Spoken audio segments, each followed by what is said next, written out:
Dear student friend follower, we start with the name of Almighty God, the most beneficent, the most merciful. I would like to recommend you, if you want to be an online student, you must arrange separate room. You must have register and ballpoint in your hand so that you write important points.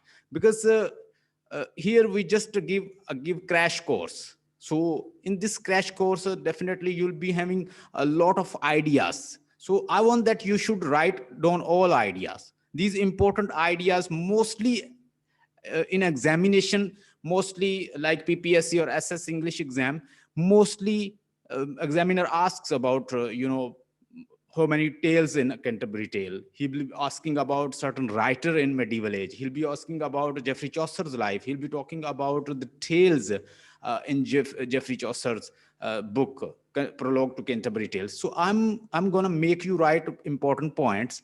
I want that you should have register so that you write down all important points. Arrange separate room so that nobody disturb you while you are taking class. So we need focus.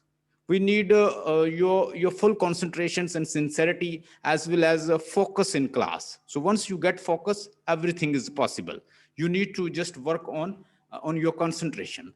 So let's start our today's topic is as already I have told you in today's session, you people are going to learn about the Canterbury Tales and journal prologue of the Canterbury Tale. So let's see journal prologue of the Canterbury Tales. In general prologue to the Canterbury Tale, Geoffrey Chaucer, he tells you about the general description of the prologue. He gives you a general description of his book, what he's gonna write, and he introduces you with various characters. He introduces himself, and he introduces with other characters.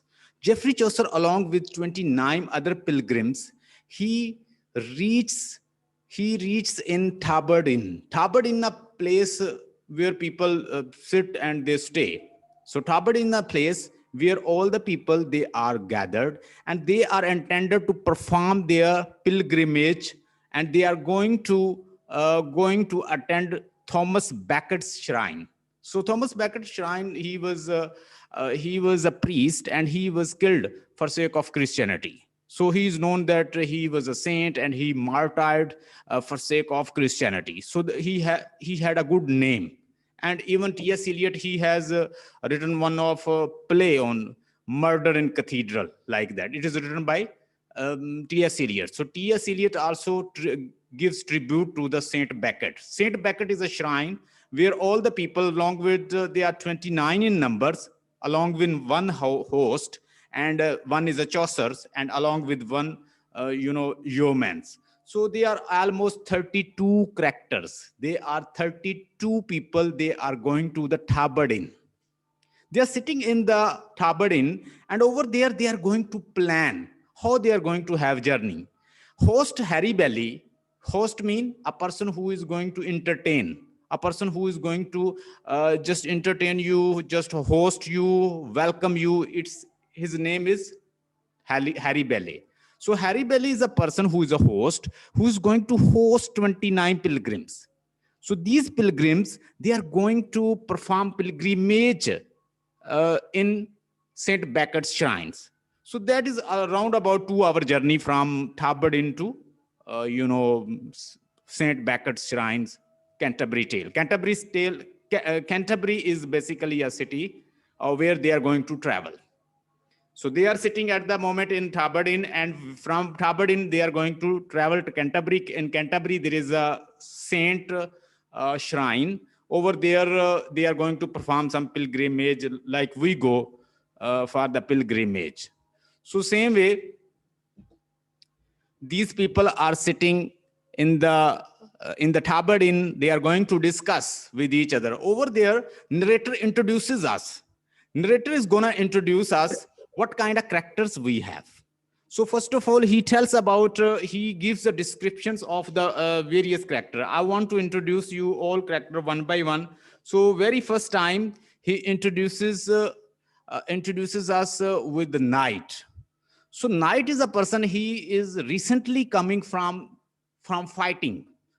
So knight mean just like crusader who fights for sake of Christianity. So this knight, he recently comes back from fightings. So he also joins the Tabardin company, and over there in the Tabardin, he also joins them, and he wants to go to the Saint Becket shrines.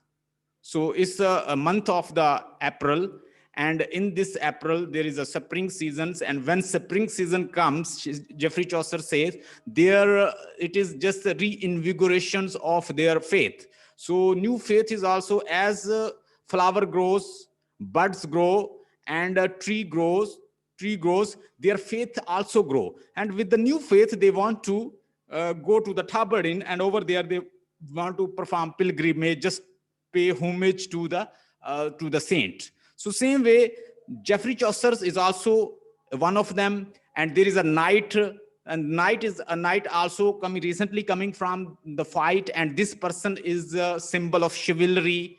This person symbol of bravery. This person is a symbol of sincerity, chivalry, and goodness, honesty. And this person just he is giving focus to his own duty. He's very faithful to his duty. He's a knight and he's working as a knight. Geoffrey Chaucer criticized and stars on the on the group of nobility, and then the group of the peasantry, and group of ecclesiastical orders. So there were three main orders. One was the gentry, high class, which is known as the courtly class, or you can say nobility class. There is one nobility class, then there is a peasantry class. Peasantry class mean farmers, worker, peasants. So there is a peasantry class, there is a nobility class, and there is ecclesiastical order class. Ecclesiastical order mean the people they belong to church. How many characters belong to church? There is a somner, there is a pardoner, there is a friar, so there is a prioress, so there are other holy men, parsons. So these people, clerk of Oxford. So like these all people, they belong to church. So in church is not basically just like our mosque. We have mosque, and there is one Maulvi, and he is leading the prayer. But over there, if you go to England, or you go to Rome, or you go to Italy, you see that they have a systematic procedure. So there is a upper level, you have a bishop, and then there are some other priests, they are working under the bishop, and then all the people, they are being controlled by the bishop. He elects them, and he divides them different duties. So there some people, they are working as a friar, some people they are working as collecting dues, collecting alms, collecting charity. Some people working as a partner, they are giving just pardon to people. Pardon means they give forgiving to others. I commit sin, I go to the priest, I say that I have committed this sin, please forgive me. I confess my crime, and as I expose myself, and the same priest say to me that since you have committed this sin, and now your secret is with me, if you really want to uh, you want that I should keep your secret, then you have to make me happy. If I am a very lusty and a greedy person, I can misuse you. I can misuse my power. I can blackmail you. So the same way, these greedy people, they belong to ecclesiastical order. They were misusing their authority. When females, they commit, kind of crime, they commit mistakes, and they commit some,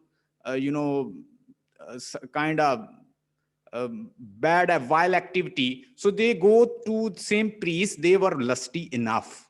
They say that no, your secret is with us. We will debunk your personality. We will debunk you. Otherwise, you have to make us happy. We will expose you. Otherwise, you should make us happy. So they take money as well as they play with their honor. So this way, ecclesiastical people, they were creating lewdness. They were creating kind of it was just a center of evil. Church was becoming center of evil. Church was misusing authority. Church was taking alms from the people. Church was taking charity. Church was taking their money. Church was taking playing with their honor as well. Church was blackmailing females. Church was taking money. So they were also listening to the rich people, and poor people, they are just standing behind, and they were not given any opportunity to move. So here you see on the picture, I have just pasted over here, knight, prioress, friars, merchant, man of law, clerk, franklins. So these people, they are, belong to the aristocrats. And so these people, they try to show their self. So they were the aristocrat, knight, prioress, and friars. So their manners, they were aristocrat-like. So then merchants, man of laws, and clerk and franklin, they upper class, whose ranks due to the commercial wealth. So due to the commercial wealth, these people are known as upper class. Then there is another class that was a working class, that also come in middle age. That was working class. Working class like a carpenter, dyers, hybridizers, so weavers. They were also traveling with them. They were just a working class people. They were selling their product. They were also traveling. They were also going for the pilgrimage. So these people, they brought one cook with them. The cook was very expert. He know how to roast thing. He knows how to cook something. So they brought one cook with them. Then is a shipman. Then there is a physician and wife of Bath. Wife of Bath had, 5 husbands. So she said that my 3 husbands, they were not beautiful. They were old enough and boring. And my 4th husband, he was a rich man, but he was good looking. He was a good man, but he had an affair with another lady. My 5th husband, he had a good looking. He was a good looking, but he was poor. So he's just telling story how he having 5 sexual experience with the different men, and she had a good experience. She says that she's having good experience since she's been dealing with different husband, and she knows the male and female relationship. Then shipman, physician, wife of the Bath, parson. Parson was really a good character. Geoffrey Chaucer say parson is doing his duty honestly. He says he is a mouthpiece of the Geoffrey Chaucer. He says that when gold rusted, what shall iron do? So when gold is gonna get rust, when gold is gonna get rust, then iron definitely it will be rusted. So when holy men, when good people, when teacher, when professor, they are doing some vile activity, what can we expect from laymen? Layman is not improving their consciousness like the priest, like the teacher, like the professor, like these people. They are having with good consciousness. So talk about the layman, he is not improved like a professor or like a teacher, like a priest. So priest, when gold is doing and getting rust, definitely layman can do that. When priest make mistake, definitely layman make mistake, because he's just working like a shepherd. If you are not looking after your sheep, shepherd is lustful enough, and shepherd is doing some bad activity, sheep definitely they will be bewildered. So therefore, we being a shepherd, we being a leader, we being a priest, we should do some good activity so that our follower do good activity. If I am not a good teacher, how can I produce good student? For that, I have to improve my personality, my knowledge, my experience, my consciousness. I have to improve myself in a way to impart something to you. You are my student. I'm not I'm not well educated, I'm not well refined, what can I impart to you? So same way, parson said, when gold rusty, what shall iron do? So this, the prologue to Canterbury Tale, it is written in the medieval English. Medieval English, if I just write a few sentences in front of you, you are unable to understand because the spelling, they are quite funny. Even you can't understand what kind of spelling he is writing, because that was a medieval accent, medieval dialect, medieval, that was not a pure language. So it was it is especially age of Renaissance, Shakespeare age, when English gets its pure form. Before that, there was Old English, there was Anglo-Norman English, there were Anglo-Saxon English, Anglo-Norman English, Old English, Medieval English. And in this English, especially medieval or Anglo-Norman or Anglo-Saxons or Old English, you say that it was a mixture of Latin, Greek, German Jutes, Germanic Jutes, Anglo-Saxons and Celtic, Gallics, and there were many tribes. That was just amalgamation and mixtures of various dialects and languages. So English got its purified form, especially in the age of the Renaissance age. Renaissance age or Elizabethan age, people started working. And it is said about Shakespeare, Shakespeare himself coined out around about 50,000 words. So Shakespeare, he is the person who is who is responsible for the pure English. He gives you a lot of words and he worked on English language. So these are the character. I want to just give you little prologue, and after that I will introduce you some tales. I will tell you some tales, round about 7 to 6 people. They tell their tale. I will explain one by one tale and second tale, and amongst all tale, one tale is very prominent. You must remember this tale. Maybe in interview, when you go for interview and you are selected for the SS English or PPSC English, when there is an interviewer can ask certain question from prologue to the Canterbury Tale, because Geoffrey Chaucer is known as the father of English literature. He is known as the father of English poetry. So maybe they can ask certain questions from Canterbury Tale, from tales as well. So what is the tale of the nun priest tale? What is the tale of Geoffrey Chaucer? What is the tale of Knight? What is the tale of Pardner? What is the tale of Somner? What is the tale of Reeve, Miller? So these tales are very prominent. But amongst all, nun priest tale, Chanticleer's and Partilot tale, it's very, important. Maybe they can ask like these tale from you. First of all, there is a first character when they all sitting in the Tabard Inn. No, they are worried and baffled what to do, how to travel, because it take around about 3 hours from Tabard Inn to Canterbury Tale. It will take around about 3 hours. So how to spend this long journey, 3 or 4 hours? So it's a long journey. How to spend this much long time? So they decide that they will narrate story. For example, there are round about 29 and one host to 30 character. Okay, let's take there are 30 character. They decide that one character will narrate two story. One character will narrate true story while moving to the Canterbury Tale, and two story while moving back to the Canterbury Tale. It means one character is going to narrate 4 stories. So if we talk about all people, they are 30 in number. So let's multiply by 30. So it will be round about 120 tales. But we have only 24 tales. Because Geoffrey Chaucer, he could not complete his work. This work is in fragment. Though it is in fragment, yet it enjoys good place in the history of English literature. Geoffrey Chaucer could not complete his book. He didn't have long life. If he had long life, he could have written all tales.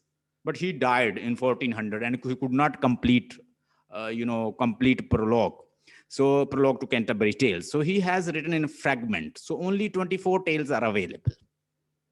And there were many contemporary like William Langland, Wycliffe, and like these people. So these people were also writers that time, but they were not having official record like Geoffrey Chaucer. Since Geoffrey Chaucer was very near to the kings, he had seen 3 kings, and he remained very near to the kings, and king sent them to France, Germany, Italy, and like that. He visited, and his vision was broadened, and he saw with his own eyes, Petrarch and some other prominent figures. He saw them, he met them, he influenced from them, and he got the influence of the Renaissance age, because that time Renaissance was also existing in Italy. That time, basically Renaissance age started in the Italy and then traveled to France, and from France to England, and ultimately from England all over the Europe. So this way he also gets a touch of the Renaissance age. Therefore, it is said about Geoffrey Chaucer, he is known as the morning star of the Renaissance age, sunset of the medieval age and morning star of the Renaissance age. And what is Renaissance? Renaissance means rebirth, reinvention, recreations of knowledge. In the age of the Renaissance, in the Renaissance age, the Roman Greek, Cicero, and all the other work of the Roman Greek that was reinterpreted.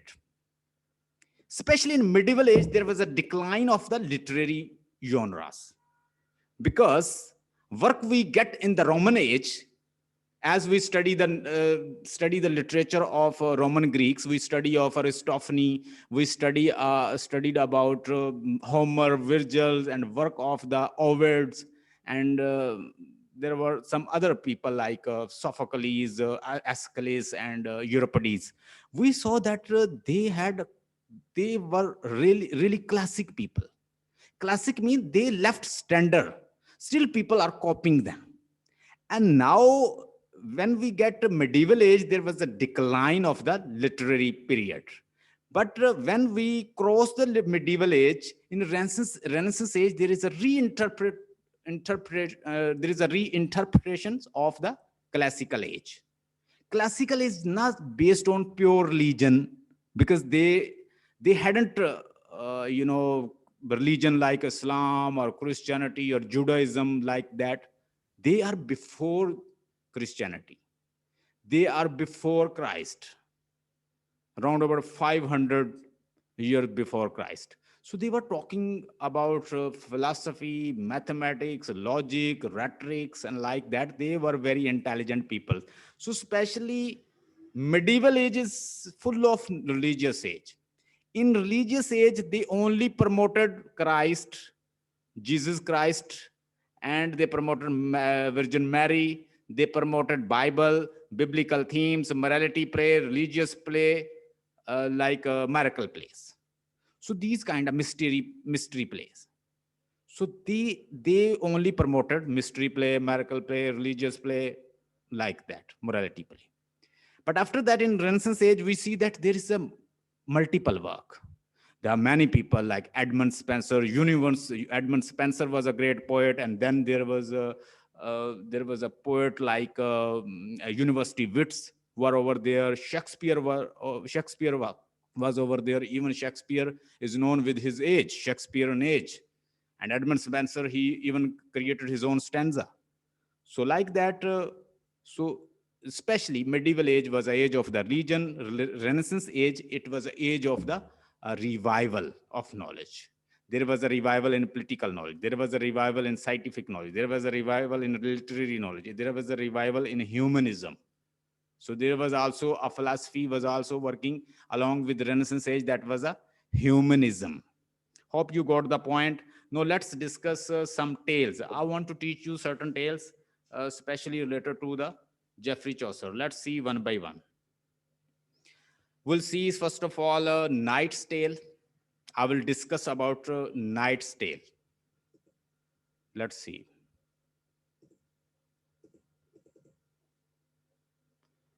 It is said about the Geoffrey Chaucer. Chaucer found English a dialect and left it a language. Before Geoffrey Chaucer, it was just a Midland accent. It was just a medieval English. It was just accent and amalgamation of the different word. Before before Chaucer, there was a prominent language French and Latin Greek, and then only working class people, they speak English language, because Norman, they conquered England and they promoted their own language. They belonged to French and they promoted French language. So after this, some people, they got nationalism, like Geoffrey Chaucer, like Bede, like other Cadmans. So like these people, they started working on English language. And that was just amalgamation of different language. That was not a pure language. We get pure language in Renaissance age, especially in age of the Shakespeare's. Before that, language is just like amalgamation and mixtures of various dialect. So Geoffrey Chaucer found in English as a dialect. You know, dialect is not a pure language. We have a Punjabi dialect, but it is not a Punjabi language. If you see Punjabi, then you see that how Indian Sikh, they speak language. Some Lahori people, they speak language. Our people, they even they talk in Punjabi, but it does not look like Punjabi. They mix some Urdu word, some Hindi word, some English word, and they speak Punjabi. They claim that we are Punjabi. So sometimes we are speaking in dialect and we consider it as a pure language. It may not be a pure language. And same way, if you go to England, you find there are some areas they are talking in English, but you will not able to understand them. They don't regard grammar. For example, I say that I want to I meet my friend. I say that where? Going to market. For what? Buying some vegetable. Married? Yes. So you can understand that I am not speaking full sentence. I'm just speaking one word. Where? In market. For what? Buying some goods. Married? Yes. So they'll be talking like that. Only we need 5% verbal language. So non-verbal counted while making communication and speaking is two different things. Speaking, I'm speaking, okay, but communication means as long as I am speaking and you are understanding whatever I am speaking. Well, otherwise I'm just speaking, i'm just uh, I'm just talking. So talking is not basically communication. Communication means whatever I'm talking, it is understandable unto you. You are understanding whatever I am conveying to you. It is what communication. And for communication, you need you need good tonality, posture, gesture, hand postures. So these non-verbal communication, it counted round about 95%. So 95%, it help us to convey our message. I just say that we're going to market. For what? Buy some vegetable. So this way, we don't need to speak full sentence. This is what dialect of the English. There are certain dialect, you listen to these dialect and you will be confused what kind of language it is. So Geoffrey Chaucer found English as a dialect and left it with language. It means he worked on English language. He takes concept from the Decameron. Decameron was a book by the Boccaccio. He was an Italian poet. He studies and he bitterly satirized on the religious and ecclesiastical people. He takes and borrowed certain stories from the Decamerons and he repolished them and showed to you with a different style, with giving the touch of humanism, humorist ideas, and he is not getting bitter but conveying his message. So this is what Chaucer is known as, a humorist, and he is taking people with light manner. If somebody is having some mistake, accept it, because he's not like orthodox Christian people. Because Christian people, they were very having extreme kind of idea that if you commit sin, you should be died. You are not good persons. If woman is just living bare head, so this head will be shaved. It is written in the Bible, if female is not covering her head, it is a better we should shave her head. So there were religion, religion idea. If we implement religious idea, it is not easy to implement. We have to totally obey the commandment of the God. Whatever God has said, we have to fulfill, because there will be no our will. Muslim mean submit the wills to God. So whatever God is saying to me, if I'm doing all these things, I am a Muslim. If I'm not doing whatever God has commanded me, I am not a Muslim. I'm not a practicing Muslim. I can be Muslim, but I'm not a practicing Muslim. To be a practicing Muslim, whatever God's command, his commandment, I have to fulfill at any cost. Because Muslim mean to submit his will to the God. So that was a time people were very religious in the age of the Chaucer. Chaucer was very first time who influenced from France, Germany, Italy, and like these country. He visited as ambassador over there, and he was working under the leadership of King. So King Edward III. He's working with King Edward III. He was very close friend, and he was close. Even he was caught while fighting 100-year war with the France. I have already told you Chaucer had seen three phases. One is a 100-year war between France and England. He himself saw it, and he also took part in the war as well, under the leadership of the King Edward. So then he has seen Black Death, and he has seen peasantry revolt. Since war was going on between England and France, both were fighting, and they've been fighting since they were fighting for 10 years, for 100 years. So due to 100-year wars, they laid heavy taxes on the poor people. So peasantry people, they all unanimously, they created their organizations, and they rose the banner of revolt. They say that we can't afford. We are poor and we are being suppressed. So they rose the banner of revolt against the monarchy. They say that we are not going to accept your taxes, because they were laying high taxes on the poor and working class, peasantry, and a farmer like class. They revolted against the monarchy. And Geoffrey Chaucer has seen this peasantry revolt.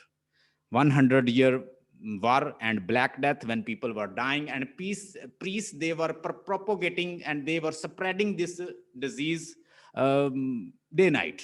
They say that we should attend congregation, we go to the church, we should attend prayer, we should do this or that, we should listen to sermon. So this way they were spreading more disease. Black Death was killing many people in Europe. Chaucer is a morning star of the Renaissance age and a morning star of Reformation's Wycliffe. So well of English, undefiled Spenser's. Chaucer lacks high seriousness. Matthew Arnold criticized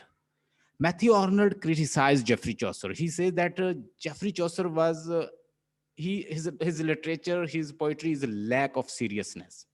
He was not very serious poet. Matthew Arnold, he says. And Matthew Arnold said, father of English poetry. Geoffrey Chaucer was a father of English poetry. So let's see the life of Geoffrey Chaucer. Let's see. John Dryden said, here is a God plenty. I have studied many poets. I have studied round about 1,000 poets.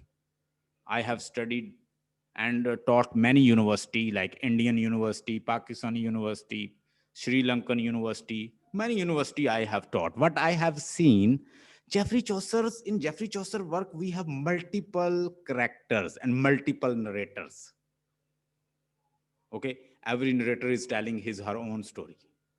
Narrator comes and narrator narrates his story, and another narrator comes. So here is a God's plenty. God's plenty mean, so there is abundance of nature. You see different nature. You see different kind of people. So John Dryden said, here is a God's plenty. Who said, here is a God plenty? You will say that John Dryden. John Dryden is a classical poet. He's very he's a father of he's known as a father of criticism, especially in English. John Dryden, He was well-known poet and very good poet. I myself studied his work. So John Dryden said, here is a God plenty. We have three great poets in classical age, neoclassical age. It's not a pure classical age. Pure classical age belong to the Roman Greeks. But here we have the age, new classical age. In new classical age, we have three main poets. Please write it, the name of three great poets: John Dryden, Samuel Johnson, and Alexander Pope. So these three poets, I myself like their work. They are poet of reason. They write poetry through rational mind. They write poetry through objectivity. They are not like romantic poet. They write poetry through reason. Their pretty eyes rolls, charm strike the sight, merit win the soul. So if you see their work, they always following the rhyming scheme, and they are writing in the couplet. Couplet mean two lines, but they are rhymed one.